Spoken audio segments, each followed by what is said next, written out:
dissidents who've wanted to have discussions with the mainstream, and it's always the mainstream who denies that.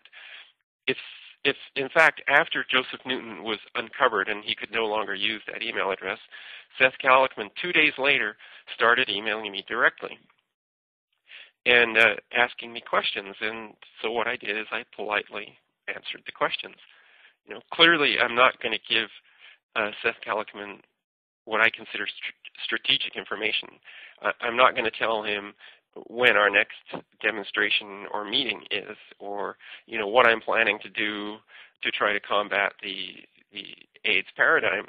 But if he asks me a question about some point, I'll answer it to the best of my ability, and I don't care if he's a dogmatist or whatever. But by going undercover, he can convince himself that that's not, in fact, the case. Oh, thank you for explaining that. I had wondered what was behind those very bizarre emails. I only had half the story, though. Yeah, I think you had less than half the story. I think definitely, yeah. This story hasn't really come out yet. I mean, it took quite a bit of research to get to this point. Another interesting psychological point with Seth Kalichman is if you do read his book on so-called denialism, he has a predilection for having his picture taken with his arms around people. And it doesn't seem to matter whether they are his so-called friends or enemies. So he has a picture in his book with his arms around Peter Duesberg, and it was taken at this cancer conference. And I believe that he photoshopped his label because everybody at the conference was wearing a name tag. And so Seth Kalichman's name tag would have said Joseph Newton. And so in his book, his name tag is white, whereas on Peter Duesberg's name tag, you can see that there's writing on it. The resolution of the picture is not good enough to actually read the writing.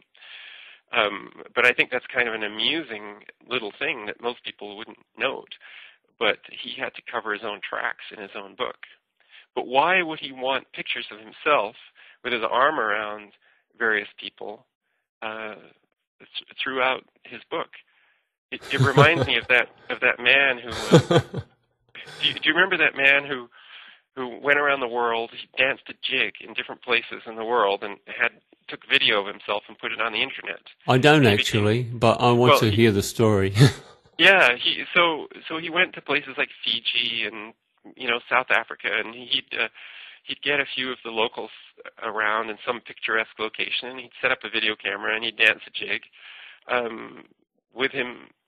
Just of himself with these locals in this exotic location, and then he put it on the internet. So this was his little hobby. So he'd go around the world and he did this, and he became an internet sensation. And he actually got picked up by a chocolate bar company, which used this footage to advertise chocolate bars. I guess it seemed very happy, this guy dancing a jig, and so that was kind of a good marketing campaign.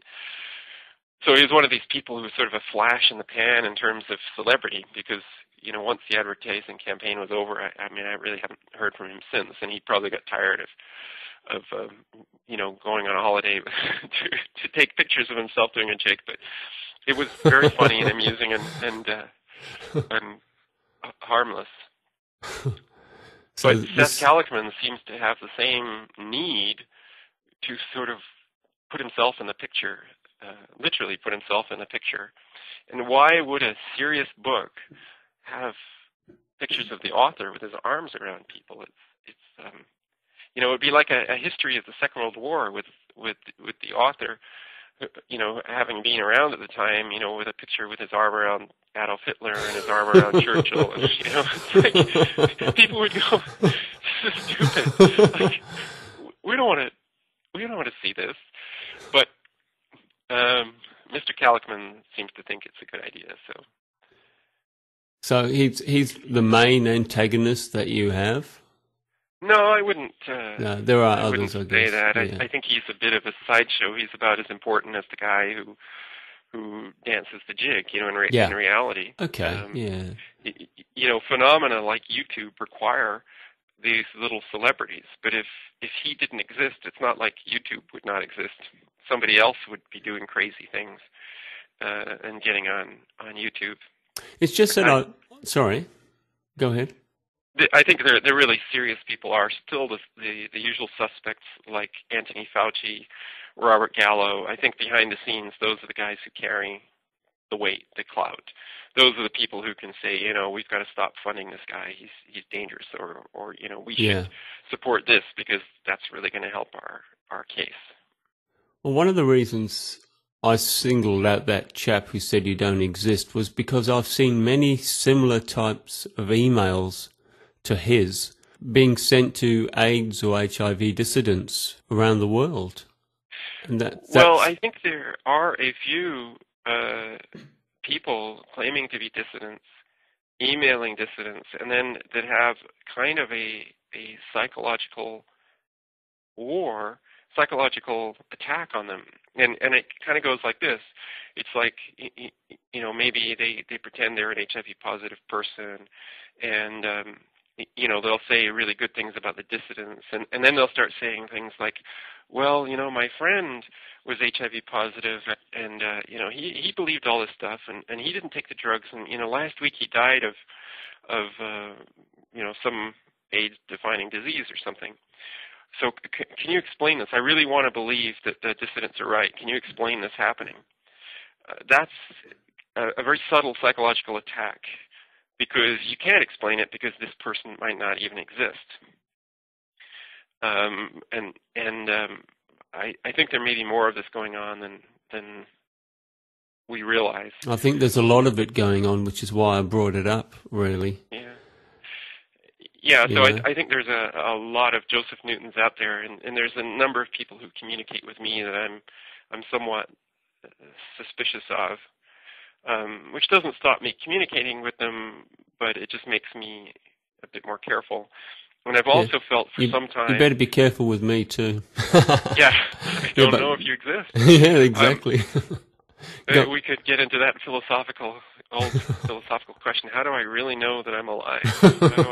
How do I know that other people are not just a figment of my imagination? Oh, we don't. Yes, we just have to stop worrying about it. Another way I think the mainstream can attack is to try to get dissidents to give medical advice, because in many countries it's a crime to give medical advice if you're not a medical doctor. So they will ask, what should I do? Should I take these drugs or not? And they'll ask for advice. But my approach with people, and I'm sure most of the people who approach me are real and have real questions, is that nobody should tell you which drugs you should take. People should give you information, and you should make the decision. And so if they've given you information about HIV and you've read the other side, and you've read the information about the drugs, and if you still decide that you want to take the drugs, then that's your decision. I think that if most people are given information about HIV and that they actually read the information about the drugs, that most people will not take the drugs. But they have to make their own. Will. Sorry. Some people will, and I'm okay with that if it's their decision. Yeah. I think that, to me, that's a fundamental of health, is that health is the responsibility of the individual. Yeah, it is. We have to make our own decisions. Well, one thing that particularly perturbs me is if I feel there's an uncomfortable trend to do something which intuitively feels wrong to me, like vaccinate my kids incessantly and for all sorts of bizarre reasons. I start to rebel against that because something doesn't sit with me, then I'm not going to follow it up. I'm going to rebel against it. And I just see this increasing trend to medicalize every situation, to create a disease here or there. I mean, there was even something about shyness being a disease, wasn't there, at some stage or a few years ago? Yeah, well, my favorite, there was actually a conference in Australia, I think in 2006, on what they call disease mongering. Yeah, that's right, yeah. Yeah, which is this process of persuading people that